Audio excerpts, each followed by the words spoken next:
A single silver coin quietly tipped the balance of power in 10th century Europe. This is the story of the Otto-Adelheid denarius, a piece of currency that proved more influential than any army. By the end of this journey, you will understand how money, not just military might, built the foundations of the modern world. We will uncover how this coin traveled from German mines to the hands of kings, and why its reliability challenged an empire and inspired nations. What hidden force do you think truly decides the fate of civilizations? Europe was not a map of nations, but a tangled web of ambitious local rulers. Power was not held in a single imperial throne, but scattered across hundreds of castles, monasteries, and fortified towns. In the West, the Carolingian Empire, once the great project of Charlemagne, had fractured into pieces. The title of emperor was a hollow echo, its authority ignored by powerful dukes and counts who ruled their own lands as personal kingdoms. From the north, Viking longships sailed up rivers, striking deep into the heartland, demanding tribute and seizing land. From the vast plains of the east, Magyar horse archers launched terrifying raids, their mobility making them nearly impossible to stop against the divided European armies. In this world of constant threat and shifting alliances, a local leader's strength was measured by the loyalty of his warriors and the wealth he could offer them. Control over a productive silver mine or a crucial trade route where goods and coins changed hands was far more valuable than a forgotten imperial title. It was this very fragmentation that created the perfect conditions for a new form of power to emerge, a power not just of swords, but of reliable currency.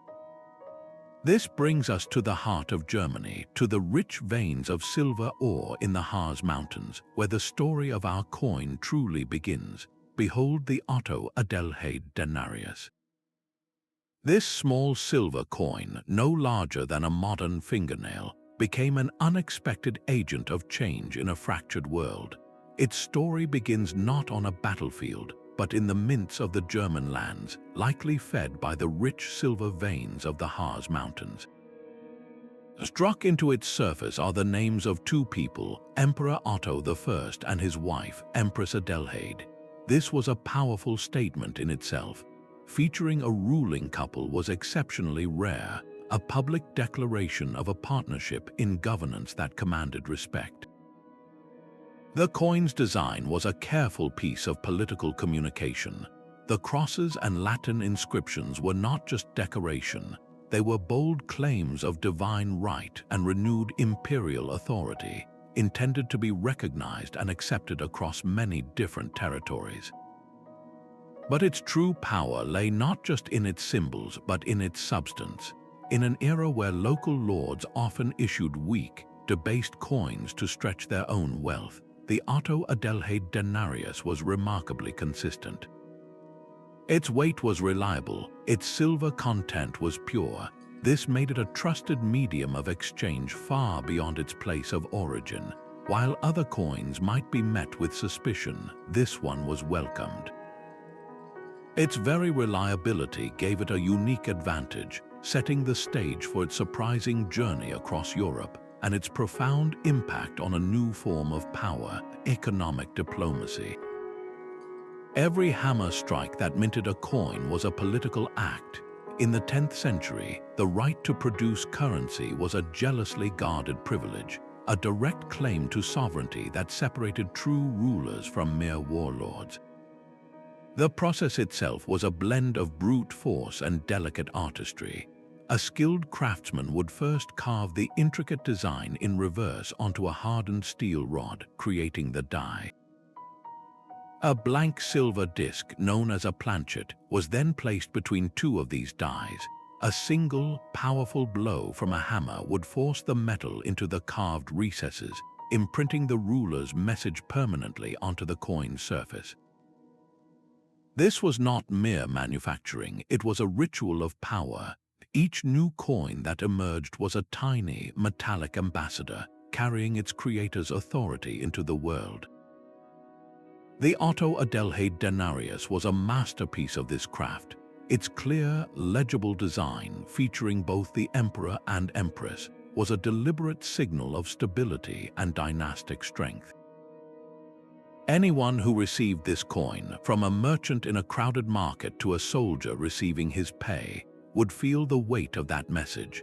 The consistent quality of the silver, often sourced from the advanced mining operations in the Harz mountains, was proof of a sophisticated administration capable of managing a complex economic chain, from raw ore to finished currency. This was the genius of the coin. It combined the hard power of resource control with the soft power of symbolic communication. It was statecraft you could hold in your hand, a piece of propaganda designed to circulate widely and build trust in a centralized authority. But how could this trust, this carefully manufactured credibility, be leveraged beyond the borders of its own kingdom? The answer lies in the coin's surprising journey, transforming it from a symbol of domestic power into a tool of international diplomacy. Deep beneath the Harz mountains lay a secret more valuable than any battlefield victory. The Ramelsberg mine was not just a source of silver, it was the financial engine of the Ottoman dynasty, a seemingly endless fountain of wealth that transformed the Saxon rulers from regional strongmen into imperial architects.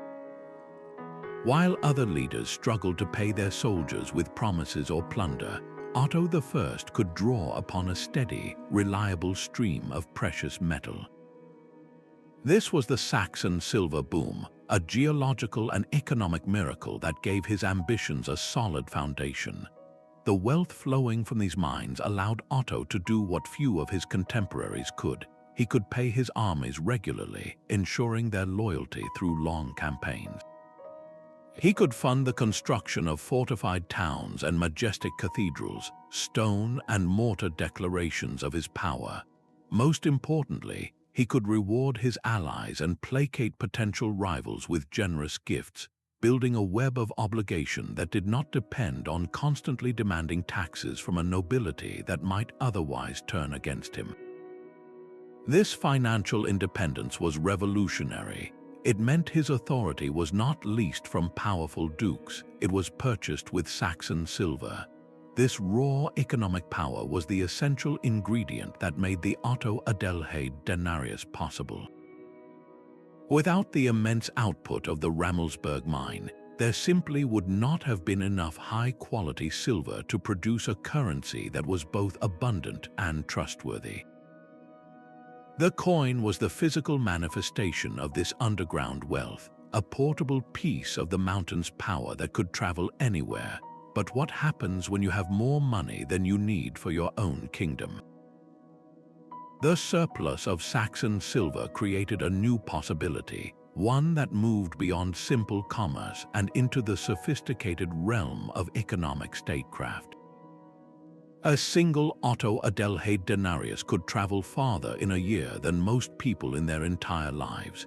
It slipped from a merchant's leather purse in a bustling German market, was carefully weighed by a Venetian trader buying fine silks, and perhaps even ended up in a chest bound for the growing city of Novgorod in the north. These coins became international travelers, moving along the great river highways of the Rhine and the Danube, and crossing the treacherous Alpine passes on pack mules. Their journey was powered by one simple, powerful fact: everyone trusted them.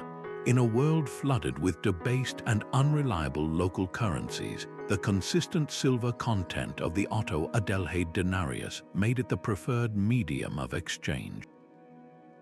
A merchant in Venice knew precisely what value he was receiving, eliminating the need for complex haggling over the quality of each coin. This universal acceptability transformed the coin from a symbol of Ottoman power into a practical tool of economic influence. Wherever it traveled, it carried the authority of Emperor Otto and Empress Adelheid into distant marketplaces, subtly making their realm the financial center of a widening economic network. This was soft power in its most tangible form, not imposed by conquest, but willingly adopted through commerce. The coin's very mobility began to weave together a fragmented continent, creating a web of financial dependency that would soon be leveraged for a much grander political purpose. A chest of these silver coins could silence a border war before the first arrow was ever fired. The Otto-Adelheid denarius was far more than simple money for markets. It was a primary weapon in the art of 10th-century diplomacy. When facing the constant threat of Magyar raiders from the east, Emperor Otto did not always need to mobilize his entire army. Instead, he could send emissaries carrying carefully counted sums of this trusted silver. This tribute, paid in a currency the Magyars themselves valued, could turn a potential invasion into a temporary, purchased peace, buying Otto the precious time he needed to consolidate his own forces.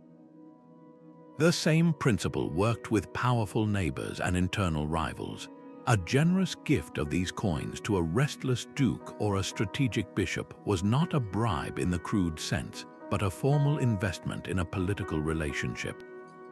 It created a bond of obligation and mutual interest that was far stronger than a vague promise of future support. Think of a border chieftain, loyal only to the highest bidder. By providing him with a regular subsidy of reliable silver, Otto could effectively outsource his own frontier defense, ensuring that this chieftain's warriors looked north to the Ottoman court as the source of their wealth and stability. This was power projection through currency, a way to secure influence over vast distances without the immense cost and risk of permanent military occupation. While rival rulers had to constantly negotiate for the loyalty of their own nobles with land and titles, assets that were finite and often led to more fragmentation, Otto had an almost limitless supply of a different kind of capital. His Saxon silver mines produced a fluid, divisible, and universally desired resource that could be precisely targeted and distributed. This monetary diplomacy created a web of influence that was both flexible and resilient, directly challenging any rival who lacked such a versatile and trustworthy tool. But what happens when this carefully constructed web of financial influence is suddenly tested by a direct military confrontation? The true value of that Saxon silver was about to be proven on the most famous battlefield of the age. For centuries, the only truly international currency was Byzantine gold. The solidus, a brilliant gold coin from Constantinople, had been the undisputed dollar of the Middle Ages, a symbol of an unbroken imperial tradition that stretched back to ancient Rome. Its prestige was immense, accepted from the markets of Baghdad to the trading posts of Viking Rus. Yet this long-standing monetary hegemony was about to face an unlikely challenger from the north. The Otto-Adelheid denarius did not try to dethrone Byzantine gold. That would have been impossible. Instead, it did something smarter. It conquered the space beneath it. While the solidus was perfect for grand transactions between kings and for paying enormous ransoms, its high value made it impractical for the daily, grinding commerce that fueled the recovery of Europe. A farmer could not buy a new plow with a gold coin worth a year's wages. This is where the reliable silver denarius found its power. It filled the vast and growing need for a trustworthy currency for ordinary trade, for buying cloth, for paying artisans, for settling local taxes. Where Byzantine gold was the currency of empires and elites, the Otto-Adelheid denarius became the currency of markets and merchants. Its widespread use began to rewire the economic circuits of the continent. Trade routes that had once looked exclusively to the glittering wealth of the Mediterranean now found a new, stable financial anchor in the German heartlands. This was a quiet revolution, a shift in economic gravity from the ancient shores of the Bosphorus to the rising powers of north-central Europe. The denarius was the clear symbol of this ascent. It proved that a ruler could project not just military force but an entire economic system, a model of reliable value that others willingly adopted. For the first time in centuries, a Byzantine emperor had to look at a coin from the West not as a curious trinket, but as a viable competitor. This erosion of financial dominance was a subtle but profound realignment. It forced every other ambitious ruler in Europe to confront a new reality, that true power now required a sound currency. They saw the web of influence Otto had woven with his silver, and they wanted one of their own. But how do you replicate a phenomenon born from a mountain of silver? The answer would not be found in simple imitation, but in a fundamental transformation of how kingdoms thought about money itself. Across the English Channel, King Edgar watched this financial revolution unfold. He saw how the reliable Otto-Adelheid denarius had woven a web of influence for its creators, and he understood that England needed its own answer. His reign, known as the Peaceful, was secured not just by the absence of war, but by the active construction of a powerful, centralized state. The most brilliant part of his strategy was a complete overhaul of the entire English coinage system in the 970s. He did not merely copy the German coin, he engineered something even more sophisticated. The English silver penny became the backbone of this new system. Its design was standardized across the entire kingdom, and here was the true genius. The coins were recalled and reminted every few years. Think of it as a mandatory software update for the entire economy. This periodic recoinage served two powerful purposes. First, it prevented the slow decay of the currency that plagued other realms, where old, clipped, and worn coins lost value. Every few years, the monetary slate was wiped clean with a fresh, trustworthy issue. Second, and more crucially, it was an incredible exercise of royal power. It forced every person holding coins, from the wealthiest earl to the humblest farmer, to physically bring their old money to a royal mint and exchange it for new. This process constantly reaffirmed the crown's ultimate authority over the very substance of economic life. With this reliable currency, English kings could now collect taxes more efficiently, knowing the value of what they received. They could pay for a professional administration and fund a standing fleet to guard against Viking raids. The English penny became a tool for building a nation, proving that the ripple from a single German coin could inspire not imitation, but a unique and powerful innovation in statecraft. A donation to a monastery was more than an act of faith. It was a sophisticated financial transaction.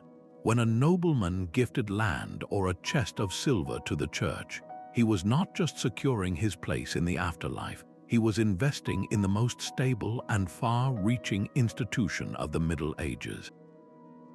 The church, with its sprawling estates, its armies of laborers, and its network of monasteries that stretched from Italy to Ireland, was an economic superpower. These monasteries did not just pray, they managed immense wealth. They functioned as the era's most secure banks, their stone walls safeguarding treasures, important documents, and crucially, enormous hoards of coins. Archaeological digs across Europe have repeatedly unearthed these buried caches, and within them, mixed with other currencies, are the distinct silver faces of the Otto-Adelheid denarius. This was a powerful, silent vote of confidence. The Church, a meticulous and eternal institution, chose to store its value in this particular coin. This ecclesiastical endorsement sent a clear message to every level of society. If the abbots and bishops, the most careful stewards of wealth, trusted this currency, then so could the merchant, the landowner, and the king. This trust was then put into active circulation. When a noble family wished to fund the construction of a new cathedral, a project that could take generations, they paid with these reliable denarii. When the church itself needed to purchase vast quantities of stone, timber, or lead for its roofs, it used this coin. The donation itself, the very act that built a relationship with God, was now mediated through the currency of the Ottoman crown. This created a powerful feedback loop. The coin gained sanctity through its use in pious gifts, and the church's vast economic network, which touched every corner of Latin Christendom, became a perfect distribution system, carrying the Otto-Adelheid denarius into remote villages and major cities alike. The famous alliance between Emperor Otto and the Church, often discussed in terms of shared doctrine and political support, had this deep financial bedrock. The coin was the tangible link in this symbiotic relationship. The monarchy provided the stable currency that oiled the Church's economic machine, and the Church, in return, gave that currency its divine stamp of approval, weaving the emperor's authority into the very fabric of daily spiritual and economic life. This fusion of sacred and secular power amplified the coin's influence in a way no army ever could, making it acceptable from the royal court down to the peasant paying his tithe. But this very success, this intertwining of money and faith, would also create the conditions for its own eventual challenge, as the sheer volume of commerce began to outgrow the system that made it possible. Trust was the true currency that the Otto-Adelheid denarius minted every single day. In a world where every marketplace was a potential trap, filled with clipped, worn, or deliberately debased coins, the simple act of buying a sack of grain was an exercise in suspicion. A merchant would have to weigh each coin, bite it to test its softness, or even ring it on a stone to listen for the pure silver chime that signaled it was genuine. This constant vigilance created immense friction, slowing trade to a crawl and making every transaction a small battle of wits. Then came the Otto-Adelheid denarius.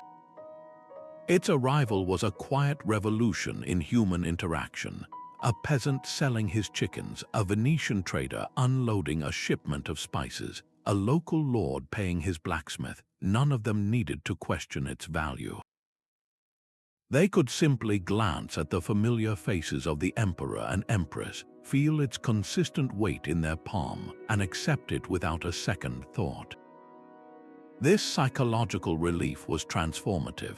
It was like a universally understood handshake, a pre-negotiated agreement that eliminated the need for constant, wearying verification. The time saved was economic energy unleashed, allowing commerce to flow faster and farther than ever before. This reliability was a subtle but profound form of brainwashing in favor of the Ottoman state. Every smooth transaction, every successful purchase made with the coin was a tiny, repeated lesson. It taught people on a subconscious level that the authority behind this currency was competent, stable, and in control. The coin became a metallic promise of order in a chaotic world. Its very presence in your pocket was a daily reminder that someone, somewhere, was maintaining standards. This cultivated trust began to weave together an economic community that ignored the fragmented political map of Europe. A merchant from Regensburg could do business with a counterpart in northern Italy using a common financial language, the Otto-Adelheid denarius. They did not need to share a king, a language, or even a common law. They shared a trusted medium of exchange. This created a de facto common currency area, a network of regions bound together not by treaties, but by mutual financial interest and the psychological comfort of a reliable coin.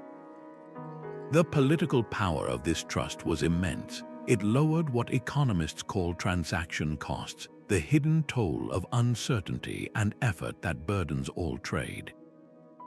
By eliminating that toll, the coin encouraged more economic activity, which in turn generated more wealth, some of which inevitably flowed back to the Ottoman crown through taxes and expanded commerce. The state that could guarantee the value of money was the state that people would instinctively support because its success directly benefited their own daily lives. This foundation of trust was the invisible engine that multiplied the coin's influence, turning its adoption into a strategic victory far beyond any battlefield. But this very system of trust, built so carefully over decades, was about to face its ultimate test, a challenge born from its own overwhelming success. A king could silently steal from every person in his realm without a single new law. The mechanism was deceptively simple, a process called debasement. Imagine a ruler facing a financial crisis, perhaps a poor harvest or an unexpected war. His treasury is running low on silver, the raw material of his power. Instead of raising unpopular taxes, he gives a quiet order to his mint masters. From now on, they are to mix a little copper, a little tin, into the silver used for his coins.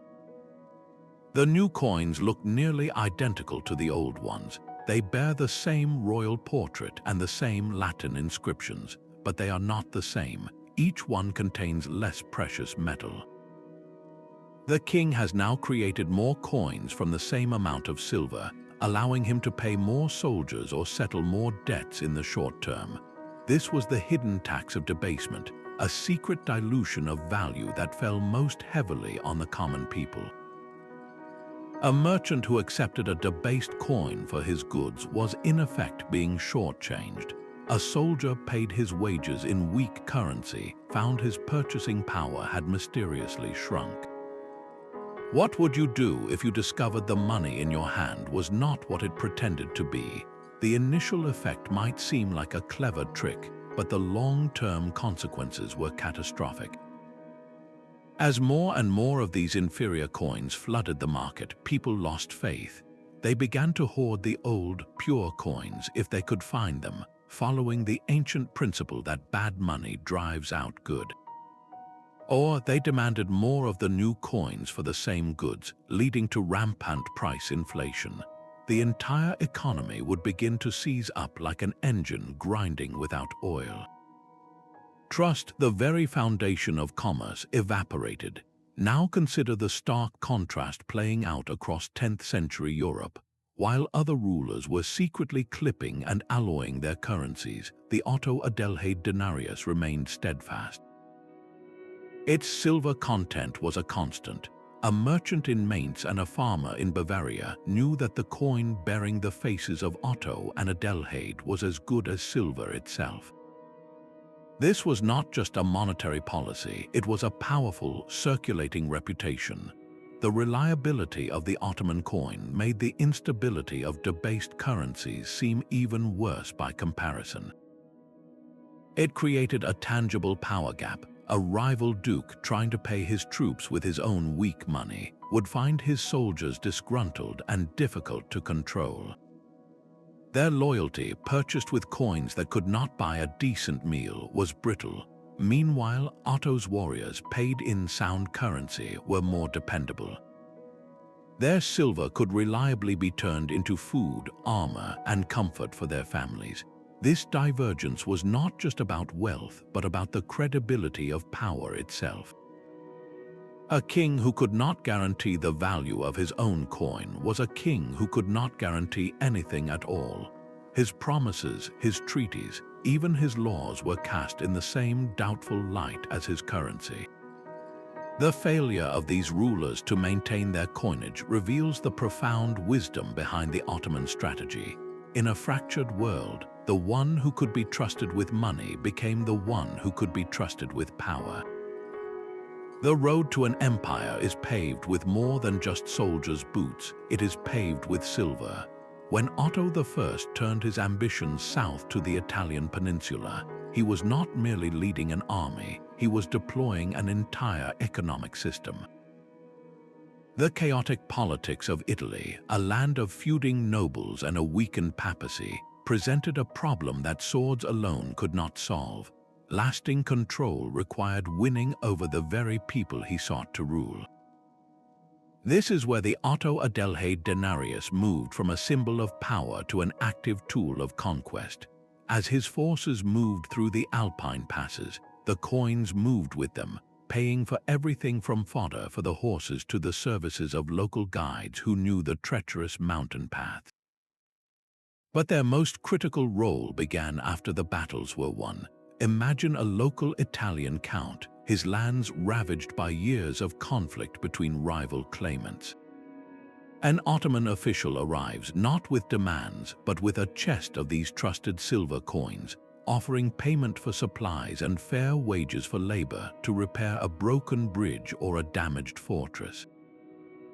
The choice was stark: continue living in a fractured economy of worthless local currency, or accept the stability offered by this foreign king and his reliable money. The coin became an argument for order, a tangible reason to align with the new northern power. By paying for administration and infrastructure with a currency everyone trusted, Otto was not just extracting wealth from Italy, he was reinvesting in it, weaving its economy directly into his own. This monetary integration created a powerful bond that mere military occupation could never achieve. A merchant in Pavia or Milan who now used the Otto-Adelheid denarius for his daily trade was, in a practical sense, already a part of the Ottoman economic world. His prosperity became linked to the continuity of the regime that guaranteed his currency's value. The ultimate prize, the Iron Crown of Lombardy, and later the imperial title from the Pope, was secured as much by this quiet economic consolidation as by any famous charge. The coin had done its work, proving that the most enduring conquests are those that buy not just land but loyalty. A peasant selling his few extra chickens at a market fair held a small piece of this new stability in his calloused hand. The reliable weight of the Otto-Adelheid denarius meant the local lord's tax collector could no longer arbitrarily demand more from him by claiming his coins were weak or debased. He received fair value for his eggs, his wool, or his grain, value he could then use to purchase a new iron tool or a length of sturdy cloth. This predictability at the most basic level of society was revolutionary. It allowed for the accumulation of tiny surpluses, the first fragile steps beyond mere subsistence. For the merchant, this coin was a passport to the world. A trader from Cologne could load his barge with wine, sail down the Rhine, and know that when he reached distant markets, the silver in his strongbox would be accepted without tedious haggling over its purity. This security dramatically lowered the risks of commerce, encouraging more people to become merchants, to travel farther, and to deal in greater volumes. Their success fueled the growth of towns, transforming sleepy river crossings and old Roman forts into bustling hubs of craft and trade, places where a man's wealth was no longer measured solely in acres of land, but also in the silver he could earn. And what of the nobility, the princes and dukes? Their castles and courts were expensive to maintain. By aligning with the Ottoman court, through military service or political loyalty, they gained access to this coveted currency. They could pay for fine armor from Milan, Flemish tapestries for their cold stone halls, and exotic spices for their tables. This participation in a wider economic network did not weaken them. It enhanced their prestige and cemented their status within a new, wealthier elite. The coin, therefore, worked as a powerful social loom.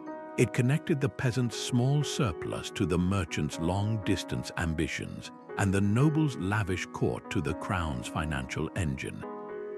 Each transaction, from the smallest to the largest, wove a tighter, more interdependent social fabric. This was not a one-way imposition of power from the top down. It was a symbiotic relationship. The central authority that guaranteed the coin's value saw its own position strengthened by the very economic vitality it had unleashed. A prosperous merchant was a taxpayer, a contented peasant was a stable producer, A wealthy noble integrated into the system was a potential ally, not a rebel. The denarius proved that a sound currency could do what armies often could not.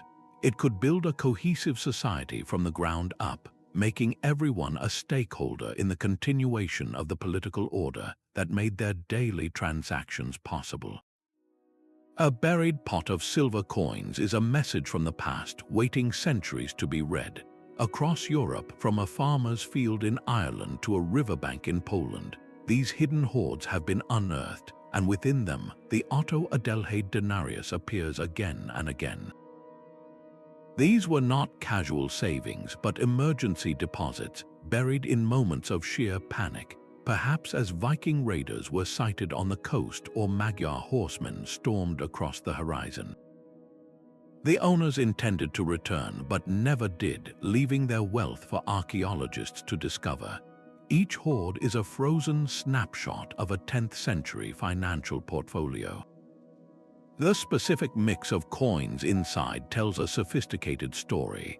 Finding an Otto-Adelheid denarius alongside Anglo-Saxon pennies and Arabic dirhams in a single cache reveals a vast trade network, a merchant who operated across the whole of the known world, trusting each currency for its specific role and reliability.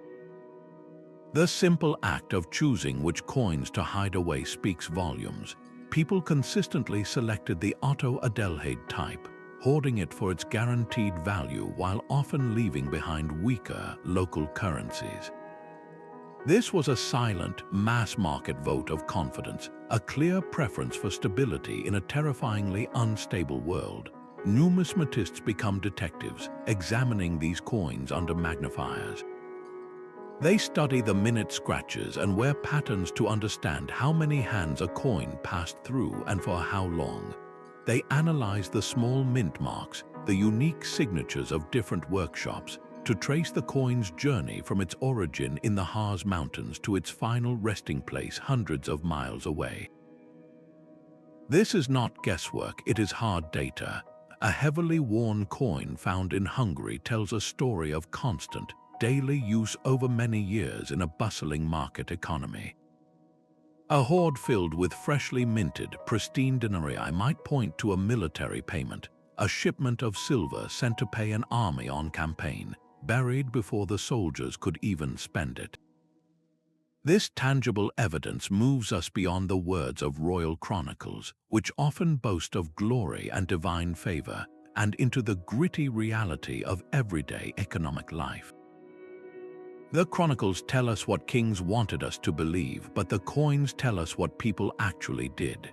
They are the physical echoes of a monetary revolution, the scattered pieces of a puzzle that, when assembled, show a continent slowly, unconsciously, unifying around a new standard of value. The words we use for money carry ancient echoes within them. Our modern English word penny and its close relatives like the German Pfennig did not appear from thin air. They are direct linguistic descendants of those early medieval silver coins, with the Otto-Adelheid denarius standing as a powerful archetype. This was not a generic term for currency, but a specific label that, through sheer ubiquity and trust, became the default name for small change across vast regions. The coin's name faded from memory, but its category became immortalized in the language itself, a fossil of its former dominance. We see this process frozen in place names scattered across the map. A town ending in mint or market did not just have a local exchange, it was often a recognized site of royal authority, a place where silver was transformed into the standard currency of the realm.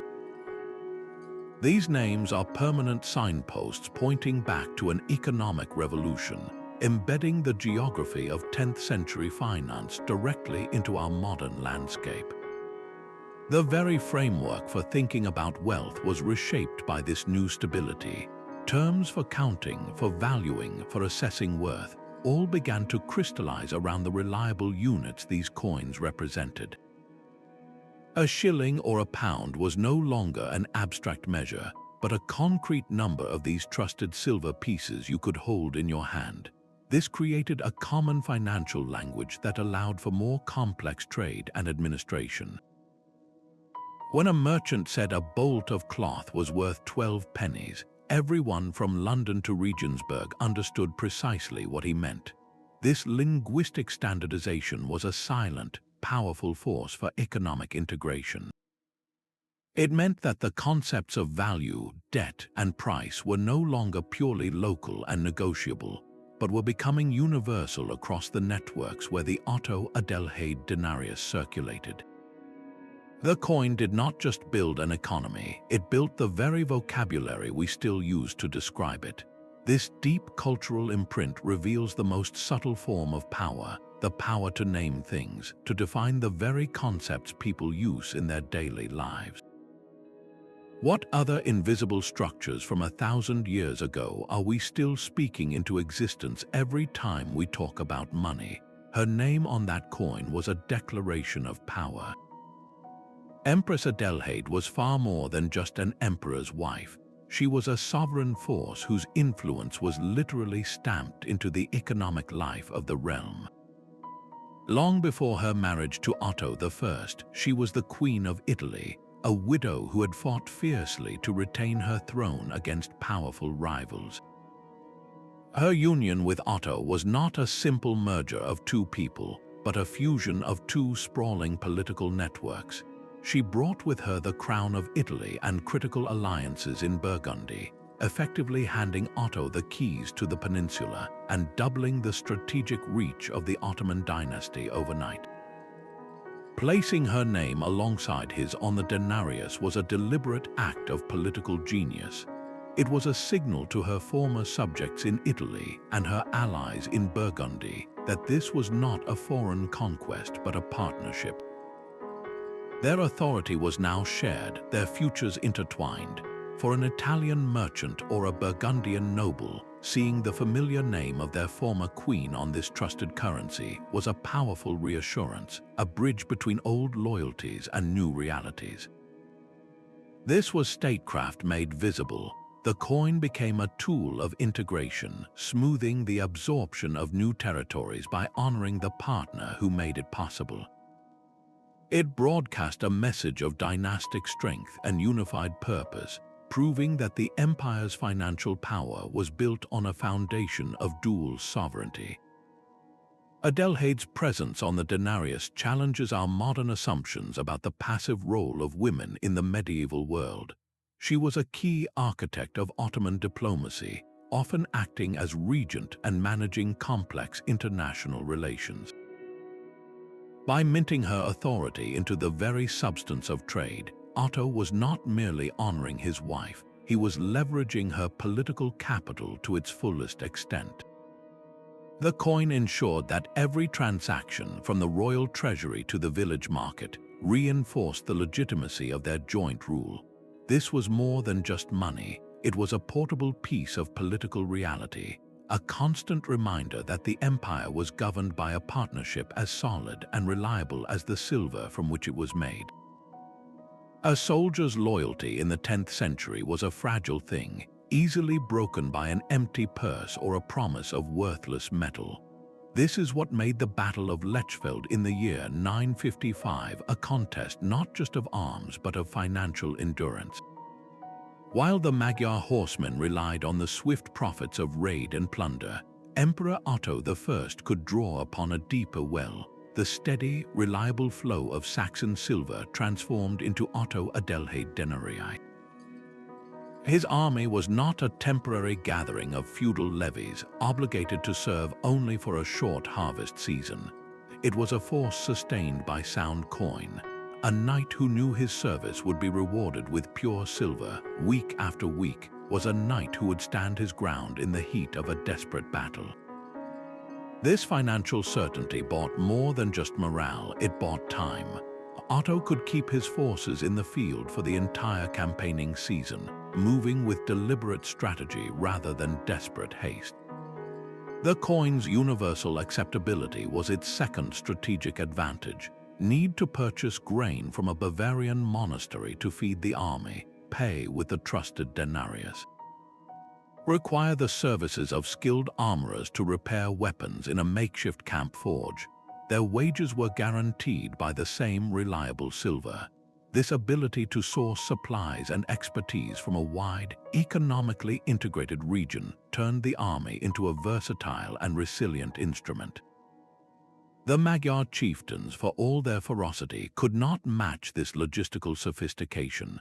Their power was centrifugal, scattering after a raid to enjoy their plunder.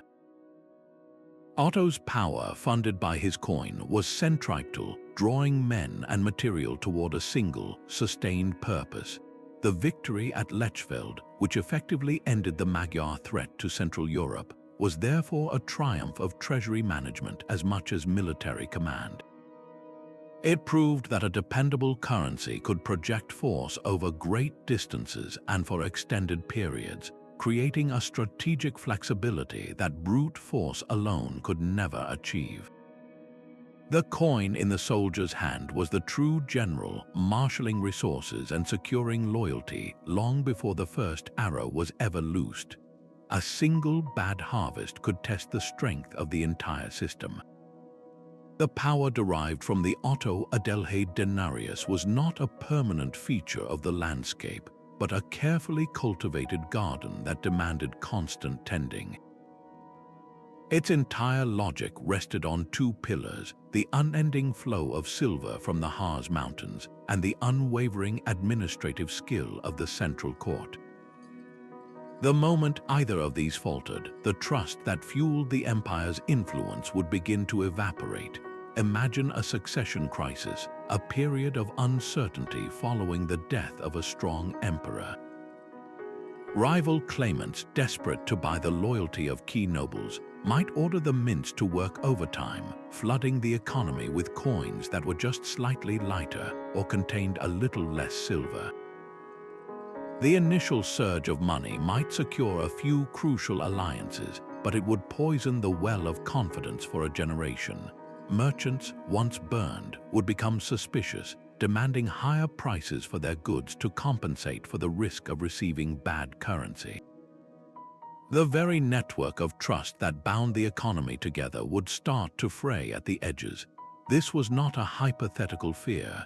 In the centuries that followed, the Holy Roman Empire would indeed cycle through periods of monetary chaos, where the value of its coinage plummeted and its international prestige waned. The system proved brittle because it was so centralized. All that economic power, all that hard-won trust, was concentrated in one type of coin from one primary source. What would happen if the rich veins of the Rammelsberg mine finally ran dry after decades of intensive mining? Or if a massive new silver deposit was discovered in a rival kingdom, instantly flooding the market and devaluing the Ottoman currency? Such a shock would be like a sudden earthquake, cracking the foundation of the state's financial power. The story of this coin is therefore a timeless lesson in the management of advantage. True strength is not just about building a powerful system, but about sustaining it against the inevitable pressures of nature, human ambition, and pure chance. The balance of power in 10th century Europe shifted not only because Otto built something strong, but because the systems around him proved more fragile. This inherent vulnerability raises a deeper question for any rising power. How do you build something that lasts when your greatest strength is also your greatest point of failure? While Saxon silver was reshaping Europe, a parallel monetary revolution was unfolding thousands of miles to the east. The Islamic world was producing its own torrent of high-quality currency, the silver dirham. These coins, bearing elegant Arabic script, traveled along ancient trade routes that stretched from the bustling markets of Baghdad to the cold trading posts of Viking Rus. They did not move in isolation. This was a vast, interconnected silver economy, a global financial network that linked the Baltic Sea to the Caspian and the Mediterranean to the North Sea. The Otto-Adelheid denarius was not born in a vacuum. It was the Northern European answer to this global reality. The immense wealth of the Harz mines gave the Ottoman rulers a powerful seat at this international table. They could now actively engage in long-distance trade, exchanging their reliable denarii for the luxuries that defined elite status: fine silks from the Byzantine East, exotic spices from India, and intricate glassware from the Islamic world. This was not a one-way flow of treasure. The German silver, transformed into a trusted coin, became a desirable commodity in its own right, sought after by merchants who then funneled Eastern goods back into the heart of Europe. The existence of a strong local currency was a declaration of economic independence. It meant the Ottonians were no longer passive recipients of foreign coin, forced to use whatever dirhams or Byzantine gold found their way north. They could now set their own standards, control their own money supply, and dictate the terms of their participation in global commerce. This interaction between the Christian denarius and the Islamic dirham reveals a profound truth. 10th century Europe was not an isolated backwater, but an active, if junior, partner in a dynamic world system. The Otto-Adelheid coin was the key that unlocked the door to this wider world, transforming its Saxon creators from regional power brokers into players on an international stage. Their silver became a universal language of value, understood from the palace in Magdeburg to the caravanserais of Central Asia. Centuries later, the echo of that Saxon hammer strike could still be heard in silver mines far away. The principles forged by the Otto-Adelheid denarius did not fade into history. They became the essential blueprint for European money. The need for a coin with reliable weight and consistent purity, backed by a central authority, had been proven beyond any doubt. This was not a fleeting innovation, but a foundational truth about power. In the High Middle Ages, new coins like the groschen emerged, larger silver pieces that powered the commercial revolution of growing cities. They were direct descendants in spirit, upholding the same commitment to quality that merchants demanded. But the most famous heir to this legacy arrived in the early 16th century from a silver boom in a place called Joachimsthal. The coin they minted was so trusted and widely used that its name became synonymous with reliable silver itself, the thaler. And just as the denarius gave its name to the penny, the thaler gave its name to the dollar. This is not a loose connection, it is a direct lineage of an idea. The thaler succeeded for the exact same reason the Otto-Adelheid denarius had succeeded 600 years earlier. It was a coin of predictable weight and dependable silver content, making it the preferred currency for international trade from the bustling ports of the Netherlands to the new settlements in the Americas. Rulers had learned the Ottoman lesson that sound money was not just an economic tool, but a primary ingredient of state sovereignty. A kingdom that could not guarantee its own currency could never truly project strength. The real legacy of that 10th century coin, therefore, is not found in a museum case, but in a concept so fundamental we now take it for granted. It established the unbreakable link between economic stability and political strength, a principle that continues to govern the rise and fall of nations in our own time. Every modern central bank, every debate over currency values, carries within it the ghost of that small silver denarius, a reminder that the trust you place in your money is the bedrock upon which empires are built. A coin does not need magic to change the world. The real story of the Otto-Adelheid denarius is often obscured by later legends that painted it as a divinely blessed object, a talisman that guaranteed victory to its holders. These folktales are captivating, but they miss the profound truth. The coin's power was not supernatural, it was systemic. Its influence sprang from the cold, hard reality of its reliable silver content and the sophisticated administration that stood behind it. Think of a merchant in a crowded 10th century market. He does not pause to wonder if a coin is enchanted. He weighs it in his hand, testing its familiar heft. He examines the crispness of the imperial portraits, a sign it has not been clipped or shaved down. His trust is earned through this consistent physical experience, not through whispers of miracles. The numismatic evidence is clear. Hoards of these coins found across Europe show they were valued for their material worth, not stored as religious relics. Contemporary chronicles, while praising Otto's reign, describe his policies and his victories. They do not speak of charmed currency. The magical stories were layered on centuries later by writers who romanticized the past and could not quite explain how a simple piece of silver could have such reach. To see the coin as a talisman is to underestimate the medieval mind. The rulers of the Ottoman court were not relying on luck. They were executing a deliberate strategy. They understood that a universally accepted currency would do more to unify their realm than any decree. It was a tool for integration, a mechanism to bind the economies of Germany, Italy, and Burgundy into a single, interdependent network. This was a calculated use of economic power, a form of statecraft that was remarkably advanced for its time. Demystifying the coin does not make its story less impressive, it makes it more so. It reveals a leadership that grasped the direct link between monetary stability and political control.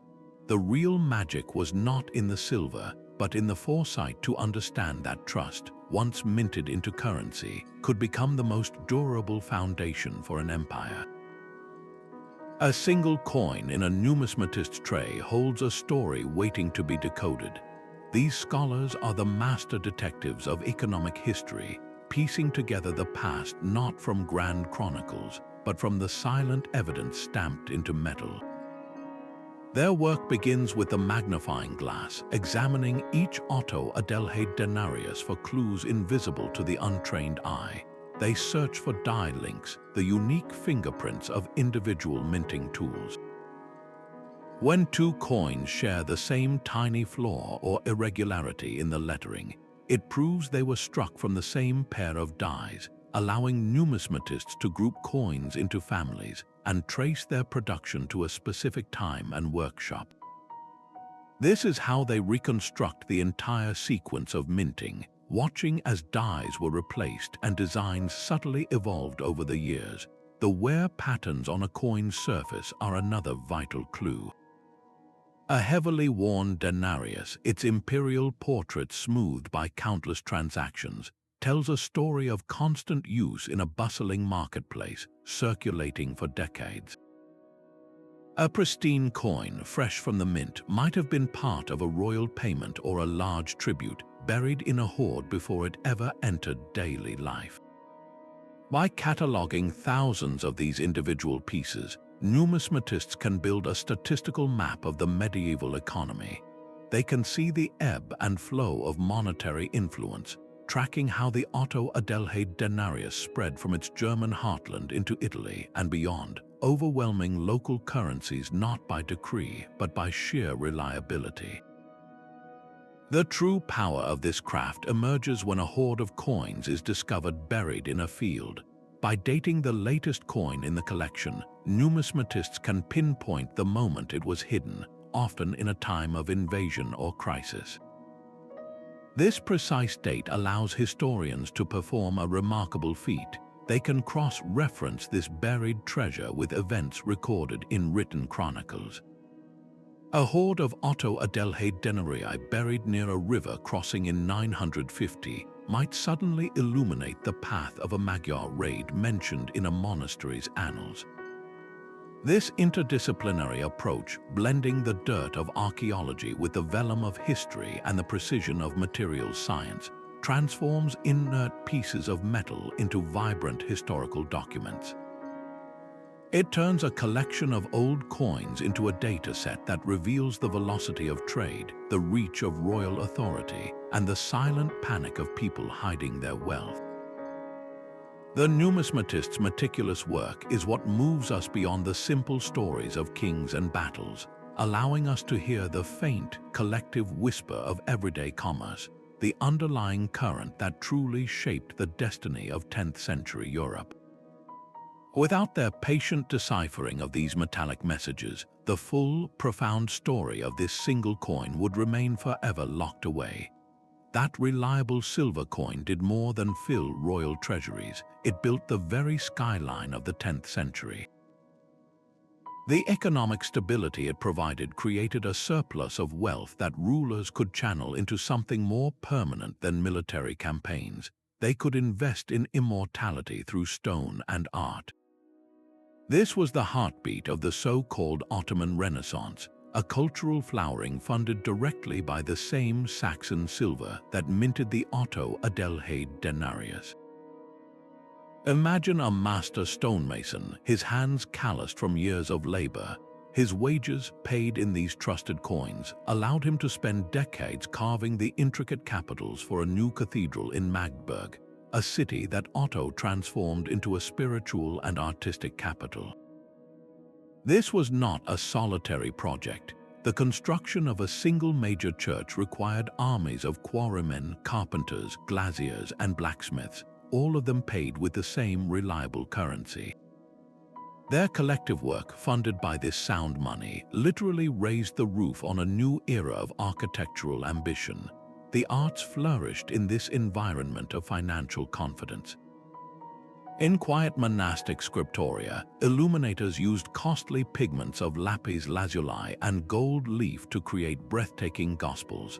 Their patrons, abbots, and bishops, whose institutions were now wealthier thanks to a stable economy, could afford such luxuries. Skilled metalworkers, no longer worried about the value of their payment collapsing, crafted exquisite reliquaries and processional crosses, embedding precious gems into forms of gold and silver. This cultural patronage was a brilliant, multi-layered strategy. A magnificent cathedral was not just a house of worship, it was a towering declaration of power visible for miles around, a permanent advertisement for the dynasty that funded it. It demonstrated control over resources, both human and material, on a staggering scale. Simultaneously, it was an act of profound piety, legitimizing the ruler in the eyes of God and his people. The prosperity enabled by that single coin created the conditions for this golden age. It allowed the Ottoman court to convert raw economic power into a legacy of breathtaking beauty, a testament written not on parchment, but in the very stone and stained glass that still captures our wonder today. The true power of the Otto-Adelheid denarius lies not in its silver, but in the timeless lesson it carries across 1,000 years. This small piece of currency proves that the levers of history are pulled not by swords alone, but by the quiet force of economic innovation and the profound power of trust. It challenged the glittering prestige of Byzantine gold, not through conquest, but by offering a reliable alternative for the daily commerce that was rebuilding a continent. It inspired kings like Edgar of England to engineer even more sophisticated monetary systems, understanding that a nation could be forged in the mint as surely as on the battlefield. It funded the imperial ambitions that stretched from the Harz mountains to the Italian peninsula, proving that financial strategy could secure loyalty where military occupation could not. The influence of this single coin was both deep and wide, weaving together economies and reshaping the very concept of power in 10th century Europe. And these ancient lessons echo in our own time. In a world where digital currencies emerge and global economic alliances dictate the fate of nations, the same principles hold true. The trust we place in our systems of value, whether stamped in silver or secured by code, remains the invisible foundation upon which empires of influence are built. The next time you casually hold a coin in your hand, pause for a moment. See it not just as a unit of value, but as a physical piece of a vast and intricate system, a system of power, of human agreement, and of enterprise that has been evolving for over a millennium. We would love to hear your thoughts on this fascinating intersection of money and history in the comments below. If you enjoyed this journey into the hidden forces that shaped our world, be sure to subscribe